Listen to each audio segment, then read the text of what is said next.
Ooh, here we are. Good morning, Laura. Hello, Ree. How are you today? Happy Monday. Happy Monday to you. I am a little disappointed in my camera today. I couldn't get my good camera to work. I feel a little blurry, but we'll call it a blurry Monday. Well, it's rainy here, so it fits. It's perfect. How are you? What's going on? I'm good. I'm good. Revving up for I can't believe it's December already. Like, how did that even happen, Ree? Like, I'm already we're already next week is party week at the studio, and then we're closing. I'm like, my brain is not ready for all of that just yet. But party week will be fun. I think the kids are looking forward to. We do like a whole costume holiday contest, and they come in all dressed up. So we're like revving up for all of that. So that would be fun. How about you? What's going on with you? I spent the weekend and the end of last week moving into my new Ooh. home in Waxhaw, North Carolina. I am unpacking boxes. What's interesting is I only have a one bed, which is in the guest bedroom right now. The rest of my furniture is being delivered through the month of December. So I'm Oh, kind of back to where I was when I got my first apartment many years ago. I have a folding table and some folding chairs and a bed. That's all I have right now to begin. you're in this beautiful new home with a Oh, wait, folding I table. have this big, I don't know, 60 something inch TV that's already up on the wall. So I got that made. You have the necessities. You're good. You're good. Yeah, I like to tell this story. When I moved into my first house, I didn't have a dining room table, but I had this picnic table, the picnic table with the benches attached to it. Uh-huh. That was my dining room table, and I put white socks on it because I had a wood floor. I didn't want it to scratch the floor. And Oh that my God. remained my dining room table for about 5 years. And you'd sit down at the table and it would slide across the floor because of the white socks. That's a bachelor pad, Ree. That's what that's called. That's Okay. what that was.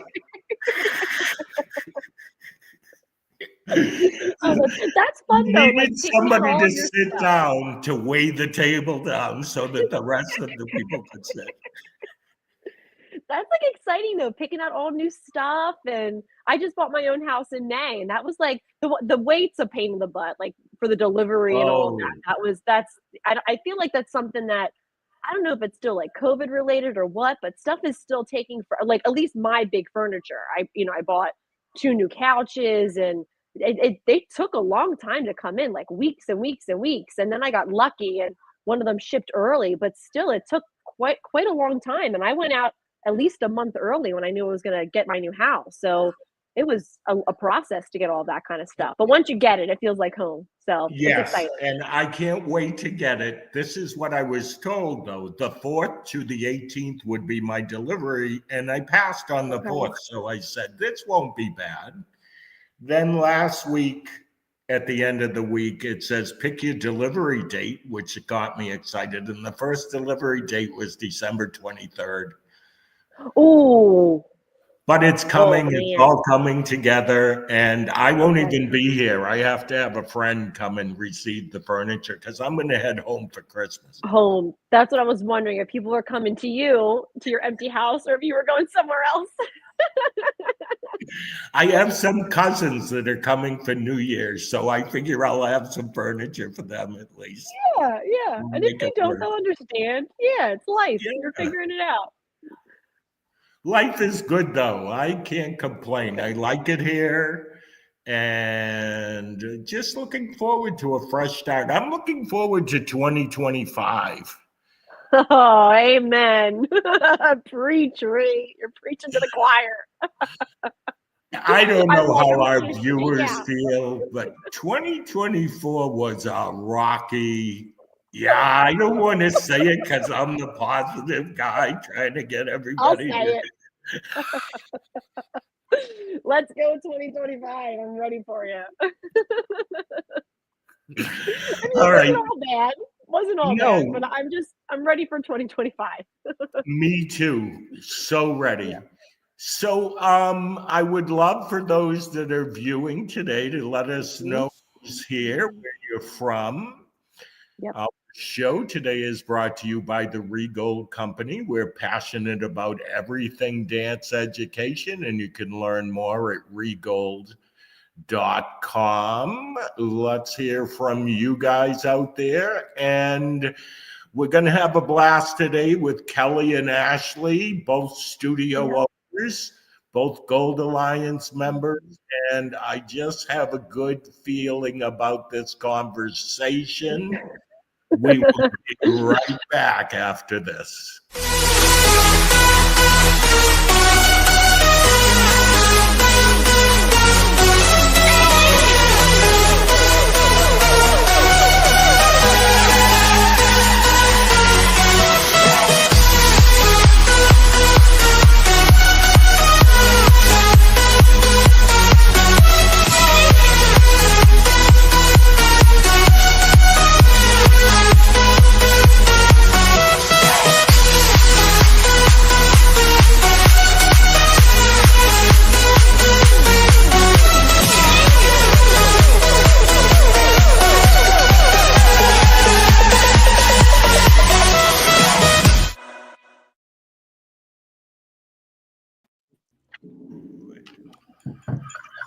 Hello.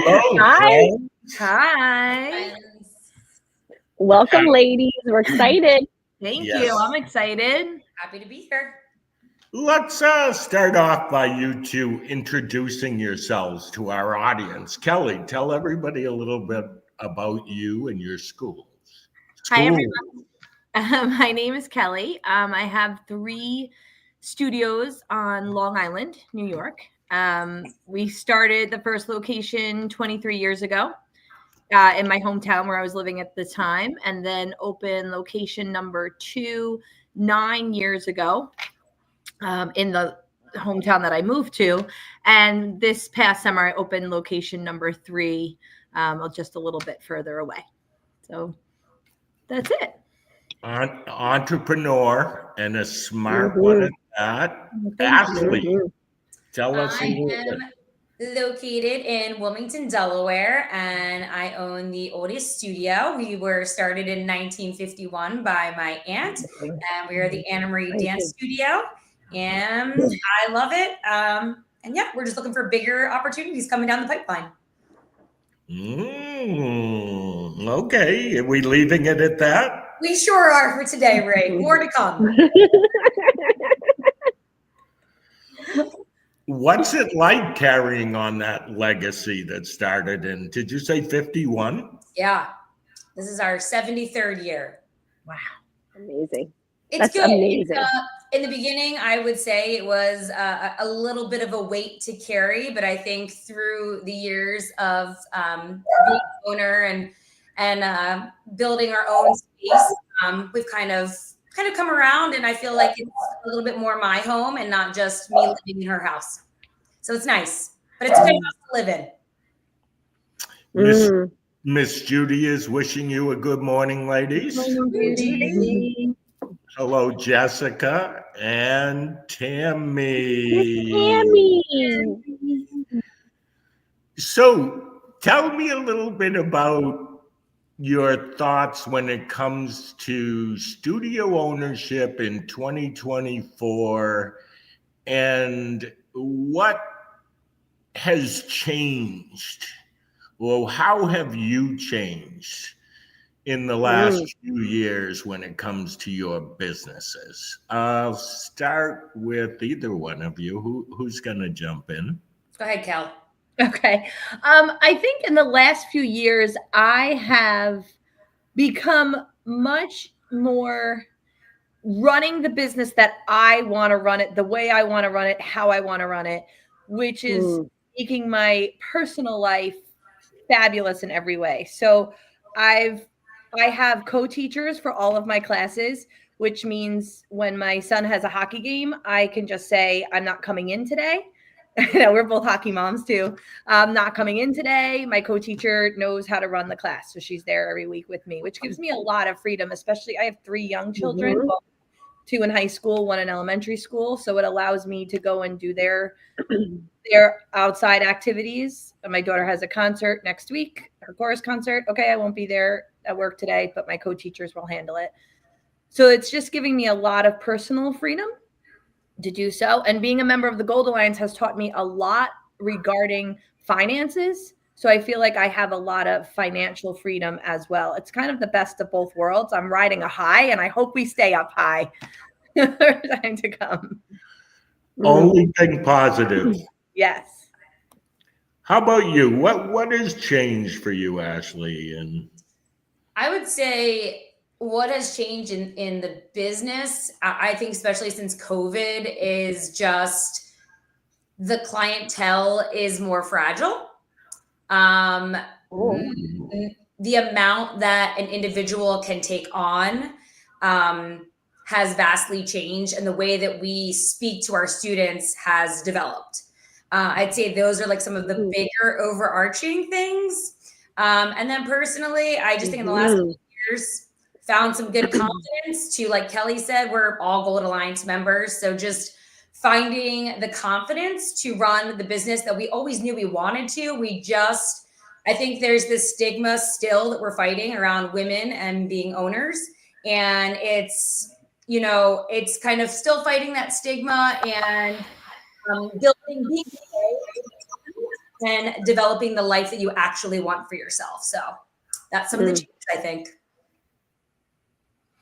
Ashley, can you expand on what you were talking about as far as what you see different in the classroom?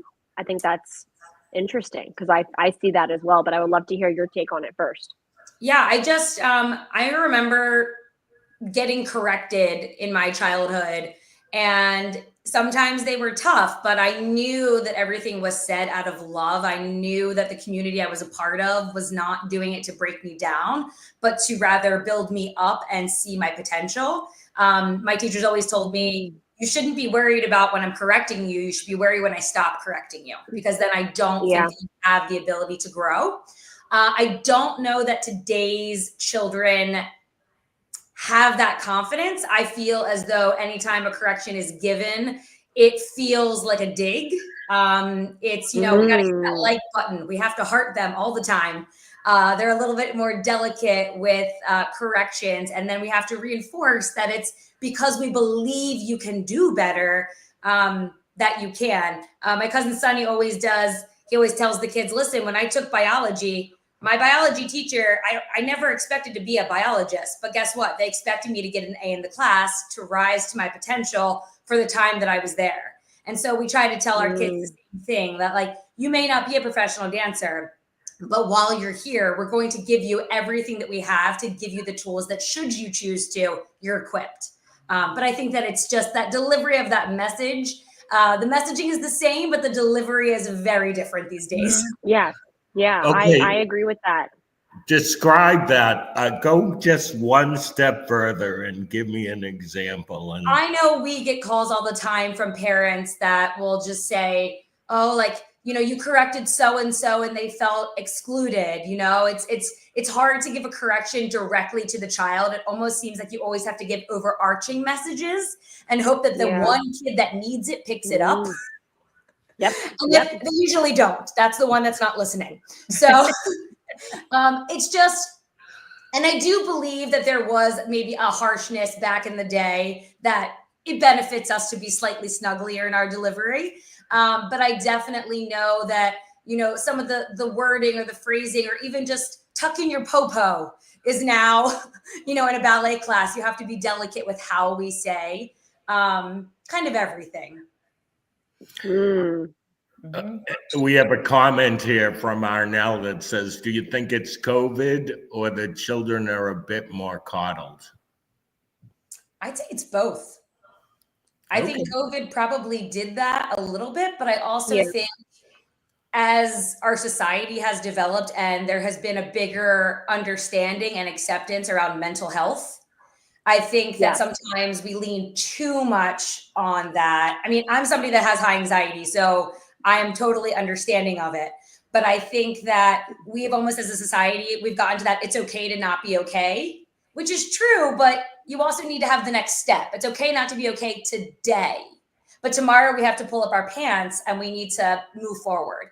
And I think that element is somewhat missing. What are Actually, that your was very well thoughts, put. Kelly? What are your thoughts on this? I do agree 100%. I think we're in a completely different world than we were, say, when my studio opened 20 years ago, whatever.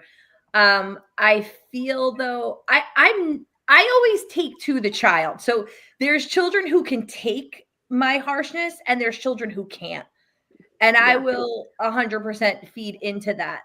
And the children I feel like who can take it are going to be the stronger ones in life. They're the ones who are going to get through, and they're the ones who are going to be the multimillionaires because they're going to run corporations because they can deal with the harshness. The world's harsh, and the kids need to be ready for it.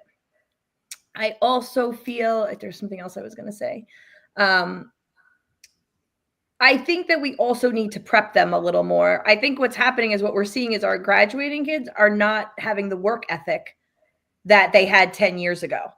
So I'm also trying to prep them for that. But I start my parent meeting every summer saying, I'm going to be tough sometimes, but it's a tough out of love. It's not because I don't like your child. It's actually because I love your child and I want to see them be the best version of themselves. And the parents usually respond pretty well to that. So if the kids go home complaining about it, they say, well, how are you acting today that she responded that to you? Mm-hmm. But again, I feel can't handle it. I do think that's changed though, because I grew up going to Catholic school and my parents went to Catholic school as my mom did. So when my mom, not that I was bad, but if I came home and I said, the teacher made me blah, blah, blah, she goes, why? What did you do? Mm-hmm. Like my mom just didn't take my or my brother's side and for fact. She's like, that's your half. Let's see what the other half of the story is. And I feel like sometimes that other half of the story isn't even considered or anything. It's just kind of like, my child's hurt. She deserves an apology. This is what, so why don't we bring the teacher and have a conversation and see the big picture of it all, you know? I feel like sometimes that piece of it is missing before they go crazy, you know? I had a mother who never questioned what a teacher would say. If a teacher called home, I did something wrong. There wasn't a what's your opinion. Now, whether that was right or wrong, I don't know, but it was a different time and a different, there was no question. Mm-hmm. Now, you know, my mother would, I guess if she was one of these modern women, would say, well, when Ree gets home, I'll see what he has to say, you know. My mother would say,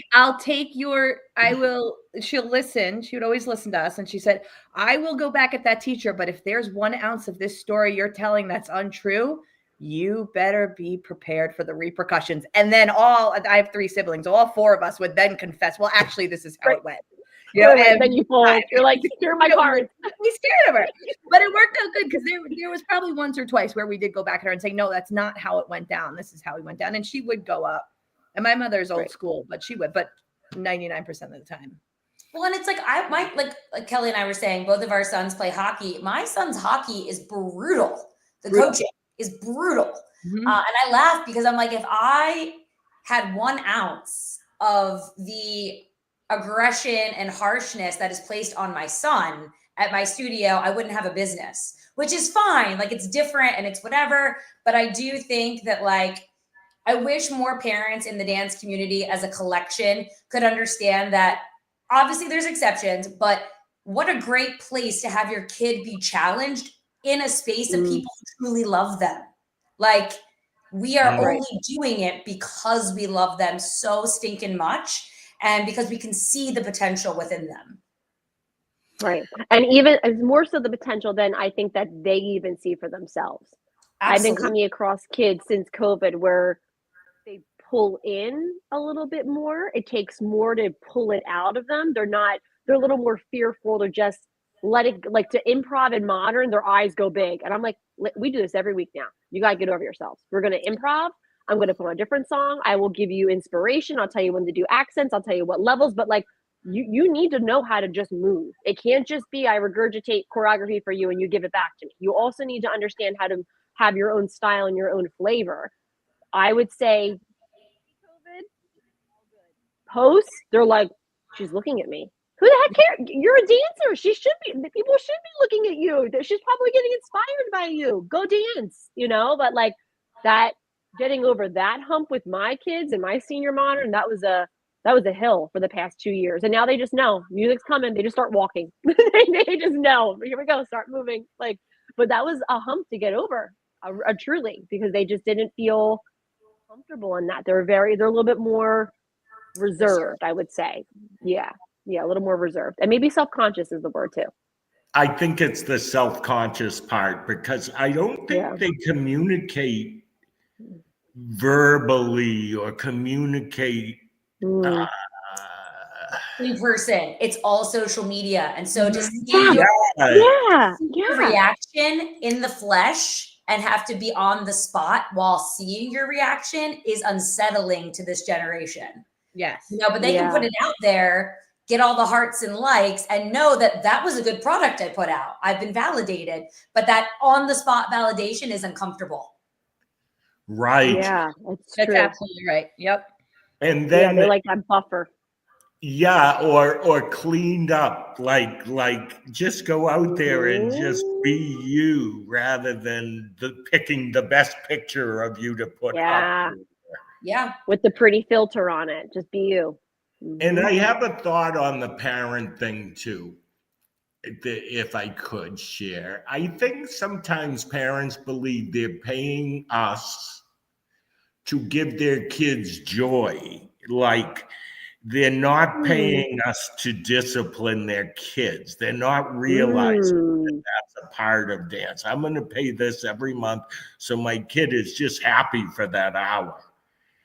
I don't know that they perceive that this is like life skills. This is lessons that their kids are going to learn. They're actually going to sweat. They're actually going to work hard. Yeah.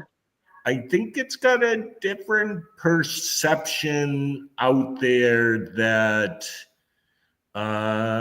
confuses it. How's that? I think it's really fair, actually. Yeah. Well, do you think because dance isn't viewed as a sport, maybe like how you're saying with hockey, it's like there's certain expectations if you drew in a hockey league, a soccer, softball, basketball. I think mentality from what you see on TV, they're sweating, they're working. Maybe there's just a different perception on dance. It's more fun and more delicate and we're a cute tutu. Maybe it's not. Well, and I don't know that way. The work, And the average dancer who signs up is not a competitive dancer. So I guess maybe too, in the same sense of what you're saying, Laura, there is no win or lose. We're just attending class to do a recital because it's artistic and not score based. For the, that I feel like maybe there's an educational gap happening with our families. Yeah. I will say I use skill cards. Same. At the studio now. That's something I implemented last year. And the parents, when I remember my 3-year-old class, I brought it to the door and I said, parents, I said, new this year we're doing skill cards. And I held it up. They're like, they're going to learn all that. And I'm thinking to myself, what do you think I'm doing in here? Like, yes, they're going to learn all 40 of these skills. I'm going to teach your 3-year-old. And then next year when they're 4, we have another 40 skills we're going to teach them. The year after that. And I thought to myself, oh God. But in my mind, I took it as I have to do a better job about explaining to them the education factor that we're giving them, not just the joy. Because I do want them to get in the car and say, I love dance. But I do want the parents to also know what they're doing in that dance studio, why we're working on, alternating legs and fine motor skills and like all the things that we're doing in the classroom and what they're getting out of that class, not just the joy, right? The joy is a big part of it, but there is so many other factors that well-educated teachers and studio owners are putting into their classrooms and their curriculums. We are well thought out. It's a whole educational system that we have that we thought out for over the years for our dancers. So when that happened, I was like, "Ooh, we're gonna we need to put more stuff in our newsletters. We need to post more about this. We need to like, I said to all my teachers, when you open up that door, you tell those parents, everyone in this class can now skip with alternating feet. We can all now do chassés, which is a gallop. Who can show our mom? Like, we can all do it on our right foot. Like, and all the moms are like, oh, wow. I'm like, so now these are the things that they should be able to show you at home. And now you know the word. You might not know chassé, you know gallop though, right? When you say chassé, they're going to know what that is. So something that I really tried to run with the ball with at the studio. So those parents knew what they were getting out of the class, right? I have to say, I think we could do as a community a better job on educating the parents. I think, yes, we automatically think we're going to educate these kids who dance through the classroom, but the parents need to be educated as well. And we can't take for granted all that we know that we're not expressing, and we expect them to see, if that makes sense. Yeah, for sure. Okay, I'm going to change the topic. I'm going to go to you, Kelly, because this is unique, but I'm curious what your response would be. Started off with one studio, I think you said 9 years ago or something, you opened the second studio. What are the pros and cons of the multiple studio thing? The biggest pro to the multi-studio thing is that because we're larger now, I can pawn off the stuff that I don't want to do. So there's a costume manager, a competition manager, and I can just focus on the things that I want to do. So that's why I like having the multi-studios. And once you open one, the second one was easy, and the third one was really easy because we've already done this. We've already been there. We have all the systems in place for having the multi-locations. So once the third one, it was like a little hiccup to open the third one. It wasn't a big deal at all. Any cons? I guess I don't find any cons. I actually like having multi-studios. It's a little hard at first. Opening number 2, you and I actually spoke about this the first time we spoke. It felt like, like the stepsister. It was like all the focus was on number 1, and then number 2 comes, and it's like, oh, okay, yeah, you people too. Oh yeah, we forgot about you people. But I was very well aware of not doing that for studio number 3, so it didn't really happen. And it's a lot smaller. Studio 2 opened up pretty large, so we had a hard time getting that. But now I actually prefer studio number 2 is more of the money maker than any of the other studios, so it worked out well. Really? Yeah. Kelly, you can start franchising all of us across the country now. I think I'm good. I'm good with 3, I think. I think the door's not closed. Somebody approached me about buying their studio and opening 4, and I really thought about it for a minute, but then I'm like, let me soak it. Yeah, I think you should concentrate on the 3 for a smidge. Yeah, that's for all. A little bit. Then I'll go on. Yeah, but it's not something I wouldn't not consider for the future. I do like having multiple. How far away are they from each other? The first number 1 and number 2 are 25 minutes from each other. Number 2 and number 3 are 12 minutes from each other. So it's like in that order. So like number 1 is actually like 37 minutes from number 3. Very interesting. You have a lot of crossover though. Don't you have a lot of dancers who take at multiple, like your first and second studio, like they share space and they do productions together and that sort of thing? We combine them for productions, and we actually had production rehearsal at Studio 3 this weekend because Studio 3 is the biggest studio. So I brought everybody out there. I'm like, we need to be out here with the big productions. We need that. The room is humongous. So I said, we need to go out here. So we did that. So we call it 3 locations, 1 big family. We intermingle all of the locations when we do it. We do have a few who will take, but I mean, maybe 3 kids. Studio 2 and 3, we have a bunch of kids who do both. If the class is more convenient, because it's only 12 minutes away. So for some people who are only 5 minutes away from the studio in that direction, it's only 7 minutes. They don't mind going over there. But for 1 and 2, it's just a handful of kids that will take it at both locations. Okay. And your staff cross as well? Staff crosses. Yeah, staff is everywhere. So it's like I have my great acro teacher, and my great acro teacher teaches at all 3 locations. Now, does she probably exclusively just work for you? Is Yes. that what she does then? Because then you can stack her full schedule of just acro between the 3 locations. Right. So Which she's is like your great. girl or your guy. Yeah, it allows me to have more full-time employees because I can give them the classes to do full-time, but then we're still only available for them to teach. I think it's like 20 or 25 hours. So I still have another 10 to 15 hours of them to fulfill with administration work, which takes the burden off of me. Okay, so Very smart. for those that are listening, because I know to us it's clear when we say they do administration, but your faculty receives a teaching wage and they also do administration, therefore they receive an administrative wage. Right. And that gives you the ability to give them more hours, correct? Right. Well, I have full-time employees who receive a full-time annual salary to work 40 hours a week.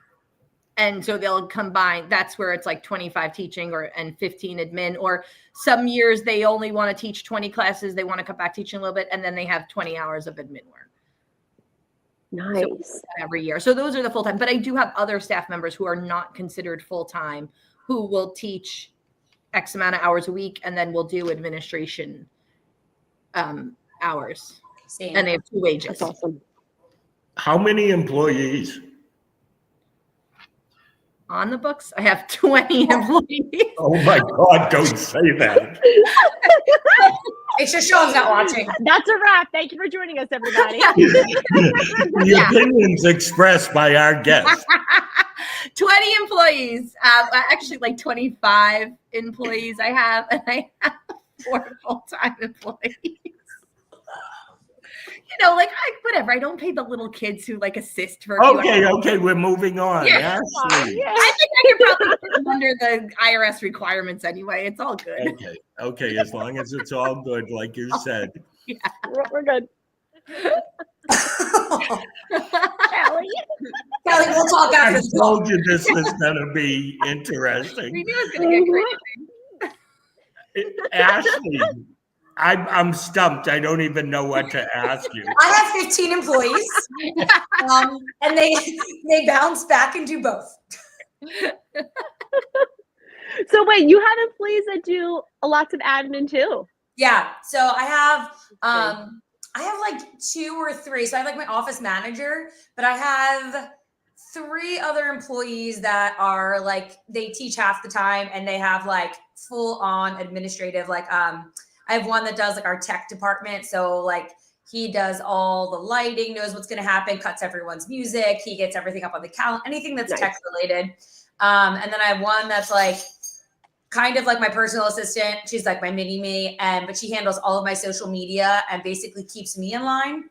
And then I have my competition director, who handles all of that thing. And I call her my CEO because she does community events and outreach. So those are like her little 3 things. But they're also full-time teachers.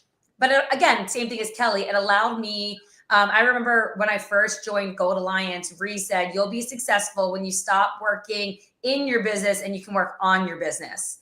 And since I've done that, like I feel more balanced and like a happier human, and B, all of these people in place to empower them, and they have more skin in the game because it's their studio, not my studio that I'm running and telling them what to do. So I'm really a big proponent of I pay the bills, but we are all the boss. I like that.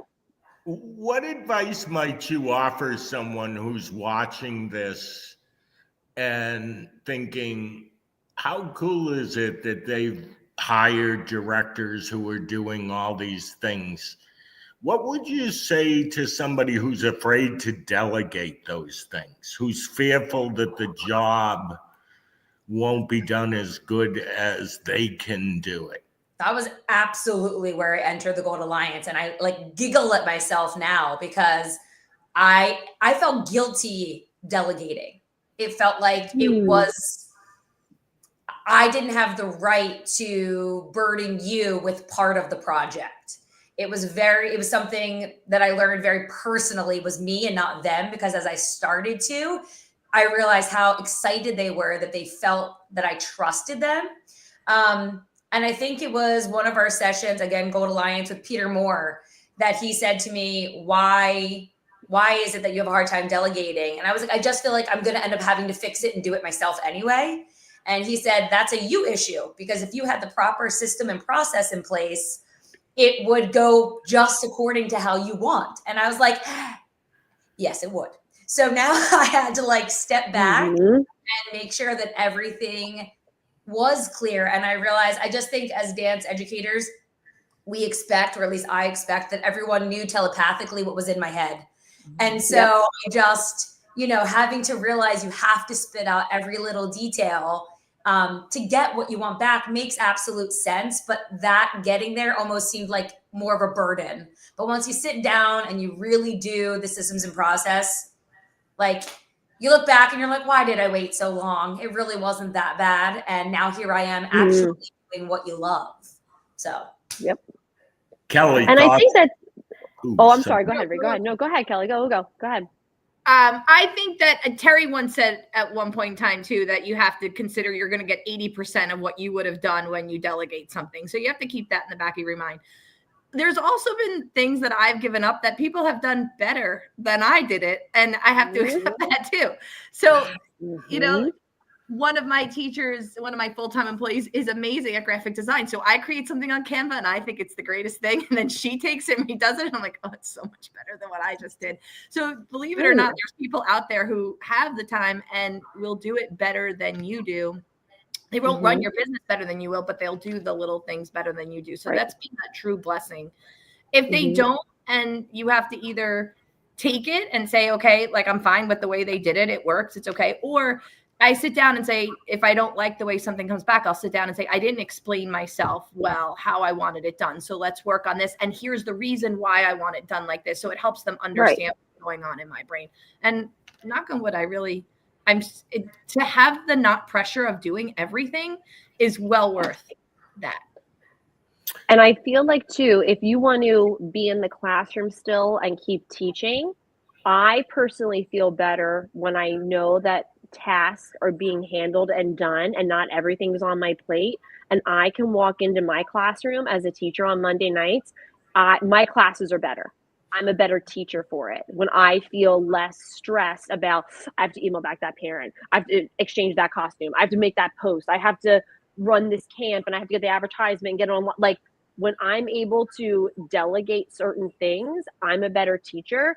And then also beyond that kind of goes back to what Ashley was saying too. It's like you delegate and you take things off your plate, but then that gives you time, you guys, and people who are listening, to work on your business, to dream, to get fresh ideas. When you're out of the thick of it and you're at a bird's eye view, you can be like, oh, let me look at my numbers. Oh, our 3-year-old program's a little low. I need to make sure that I'm advertising for that. Oh, our teens, that class is almost at full capacity. I should be looking next year to adding another class. Like if you're in the thick of it all the time, you can't get a bird's eye view of your business and get out of it for a second and take a breath and look.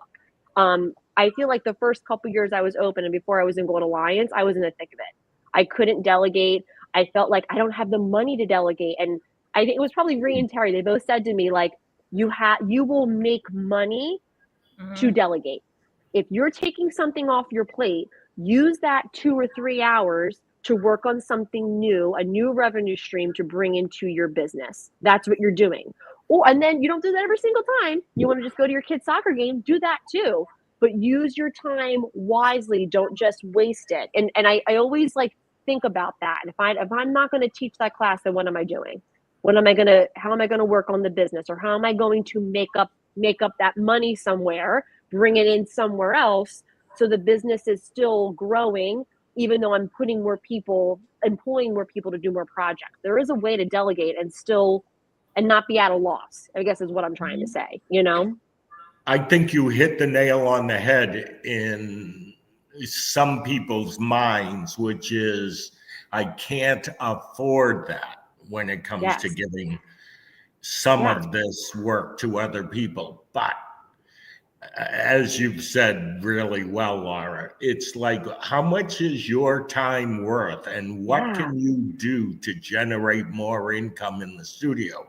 If you're paying somebody to do 2 hours work, $15 an hour, whatever it is for your administrative wage, so you paid $30, but you create this summer program that's going to bring in a couple $1,000. That $30 was the best investment you could have made. It's simple to me. You can afford to do it. You just have to make sure that it's you said it, using your time to move your business forward, which is what everybody wants. Enough time to think about summer long before summer comes. You know, and not be working just to keep up at this pace that we have to keep up at. It's easy for me to see, but I wish it was easier for more studio owners to see. And I think the key is, like Laura said, you've got to get out of the thick of it, because when I joined Gold Alliance, like 4 years ago, whatever it was, there is no way I could have projected or even believed a single human that I would be today who I am. I just thought, I don't have the money to delegate. I don't have the systems and processes to have these leaders. Like, I should have to do it all, because that's the generation that my aunt was. And so it's like, you're not allowed to have free time. You're not allowed to go to the bathroom and shower. That's like, those are luxuries. And so I just think once you can really reframe your mind and you can look at the business more objectively, it also helps your feelings not to get hurt by parents that you put so much into, or relationships with kids, and you kind of pull yourself out and run it as a true business. Like, no one in Starbucks knows who I am when I show up, you know, but I pay my thing and I go, and I'm a happy camper as long as the product was good. And I think when you can pull yourself out, you can make sound decisions and you can grow the business in a different way. And it really starts to feel like a business and not a side hustle that some people perceive it as. Yes. Yeah. And I think that maybe a lot of studio owners go into it and perceive it as a side hustle. I don't think maybe a lot of us dream and believe if it can become a product and a business that can give you a retirement, can give you a 401k, can buy you your second dream house, can give you freedom. Like, I think a lot of people don't see it and maybe don't put themselves in rooms that allow themselves to grow as a business owner, right? Like what we're talking about, like continuing education and moving the business forward. I don't think a lot of studio owners realize what this can really become, right? Like, I agree. By my fourth year, this was the only thing that I had. This paid for my first house. This paid for my second house when I got divorced. Like, my dance studio bought me all of this, you know, like Libra Dance Studio finances this. And I was very lucky when I got divorced, and when I went to buy my new house, they looked at my tax returns. They're like, "You're good." Myself, I've never been more thankful for my business than when I was getting divorced. I said, thank God I have a stable, solid business to rely on to get me through and get me out and make it clean and quick. For many reasons, but like it was simple. It got me out. Because I think all of us know finances is freedom, right? Like, money gives you freedom, money gives you choices. So I feel like a lot of studio owners don't necessarily see it that way, or dream what it could become and the steps they need to take to get there. I think we've all looked into Gold Alliance and we're in a very think tank accelerated program to keep our business moving forward. So I think a takeaway for anyone who's watching this business wise, who wants to get their business to a point where it can be their main income, it's like, knowledge is power. Continue your education, get yourself in rooms. Like, when I'm in the Gold Alliance, I am not the smartest person on that Zoom call, and I love it. It doesn't intimidate me.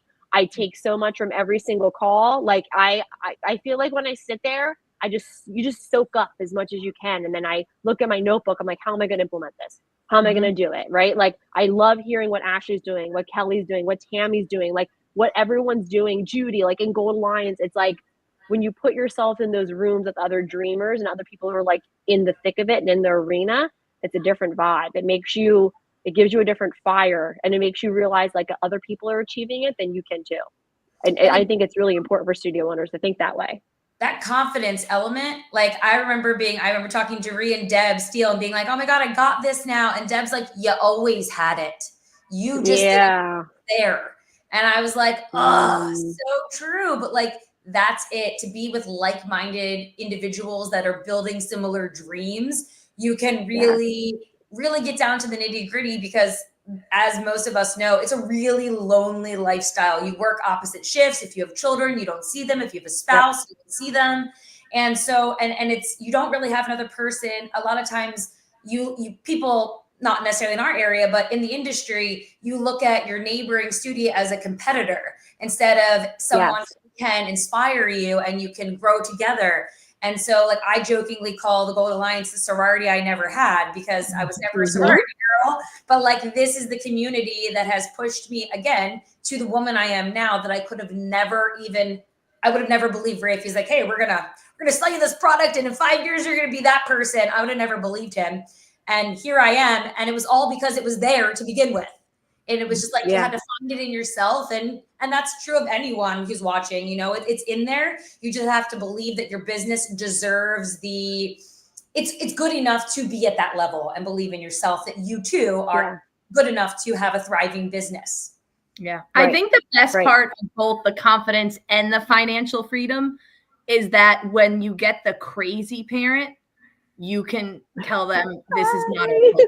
This is not our culture. That way or that way. Yeah, but there's other dance studios that you're going to find what you're looking for, because this isn't it. And we wish you all the best. And that has given me so much more than anything else, to have the confidence to say that, the financial freedom to say. And it allows you to keep the culture you want, because you're not so hell bent on being able, I can't lose that kid. She takes 8 classes. That'd be such a hit. You know, when you're stable, the culture and the community that you're providing for the kids that you can see and grow, that can be just an outlier, and you don't need to let that into the business. 100%. Yep. Ooh, I like the way you just said that. That's a freedom right there. Yeah. Yes. Because there are lots of people who live under the stress of losing that kid. So therefore they let things go.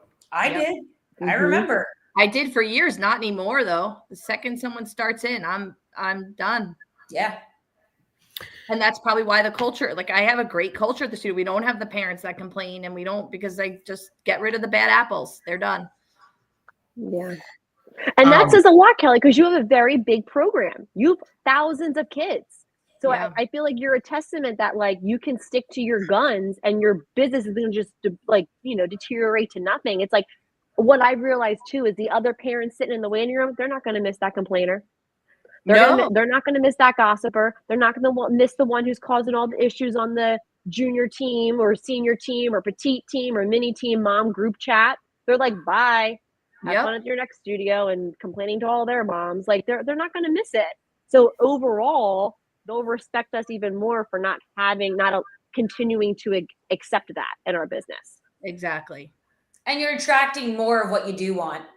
Right. You know, because those people that you like, they're telling their friends that are like them, and you're bringing in more, but you're bringing more of the culture you want to attract. Exactly. Mm-hmm.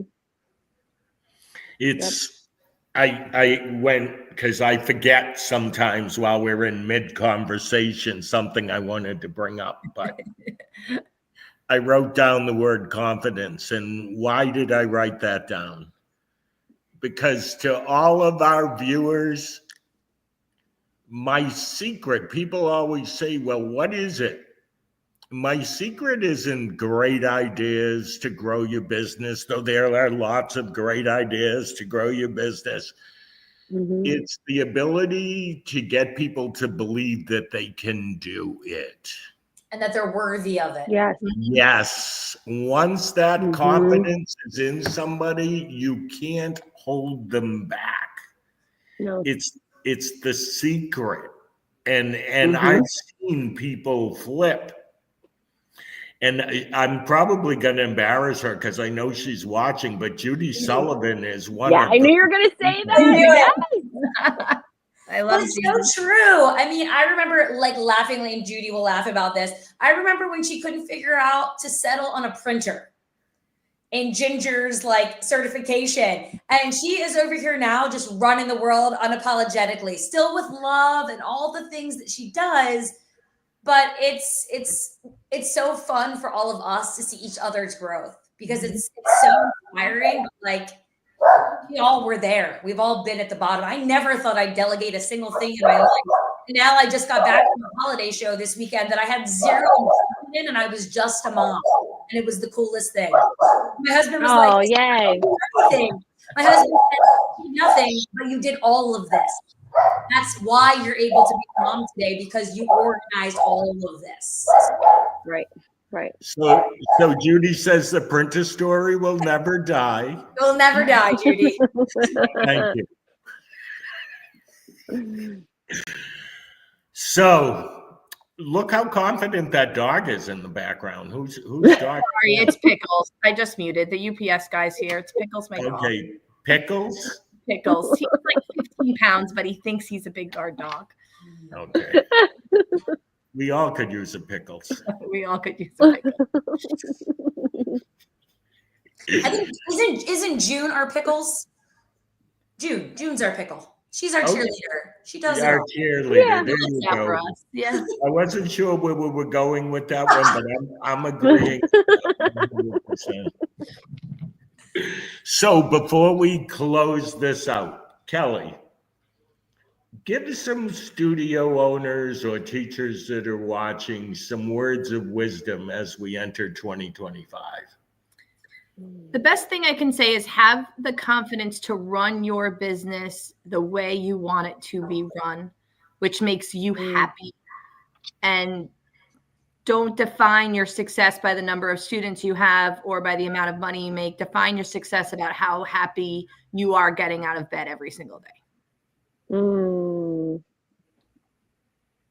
You are happy, I am assuming. I'm so happy. I love my life. And I have a crazy life. It's crazy, but I love it and I wouldn't change it for the world. And I feel like you've given me that. I will attribute that to you, that my life has changed over the last. I'm like plugging Gold Alliance, but I'll plug it because I do attribute We all that. will. Yeah, we all will. Like, and my parents will say a lot of times it's quoted like, "That's a re thing." Is that a re thing you're doing? Is that a re thing? Like, So when you make a change, you blame it on me, huh? I do. No, they think it's brilliant. Like, they're like, "Oh, you got that from Ree?" I'm like, "No, I have my own thoughts too. Like I always did. I did run a successful business before Ree. I just wasn't happy with it and I wasn't confident with it. But I did run a successful one. But now I'm happy and confident, which changes the whole trajectory of my life." Right. And I feel like I'm saving and I will look forward to retirement. I wouldn't even have thought of retiring 10 years ago. I'd be like, I'm working until I'm 90. And now I'm like, oh, all right, I have a good plan in the next 10 to 20 years. Right. Yeah. Ashley, words of wisdom as we head into a new year. Join the Gold Alliance. No, but seriously, these are two of my amazing sisters, and you can it's very authentic. It's a community. And if you can't join a Gold Alliance, go find something that makes you find the life you want and build the career that you love, but also not be at the mercy of it. So if not Gold Alliance, find something that supports you, that you can help yourself grow because you're worthy of it. And just, let's kick off 2025. I could use a new fresh year as well. 2024 was not awful, but I'm ready. So love my community. I'm grateful to be here. I'm grateful for both of you and Laura as well. And this was a little boost to my ego this morning. Nothing to do with you, Ray. We do it ourselves. You brought us all together. Yeah. Really love it. Grateful, honestly. And I know anyone, you hear people who were just in the Studio Owner Alliance that are just grateful to be a part of that. And you just take this to the nth degree. when you're in Gold Alliance. And in fact, I got ditched for a staff meeting last week because one of my teachers was like, I'm going to a dance teacher seminar with Ree, so I can't come to our meeting. And I was like, interesting. I just got the boot for Ree.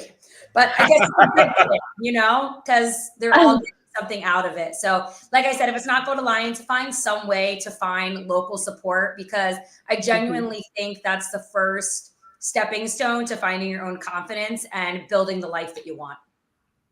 Yeah. Awesome. You guys are a blast to hang out with. Laura, thank you for being my host. Let's go into this holiday season being grateful. Even grateful that we made it through 2024. I'm going to make that as positive as I can, because it's a tough year. Cheers. Love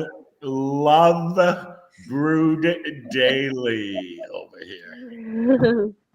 Take care, everybody. Thank you, Laura. We will see you the next time. I'm cautious about saying we'll be back in 2 weeks because it might be Christmas. So I think it's January. Off. Take care, everybody. Thank you. Bye.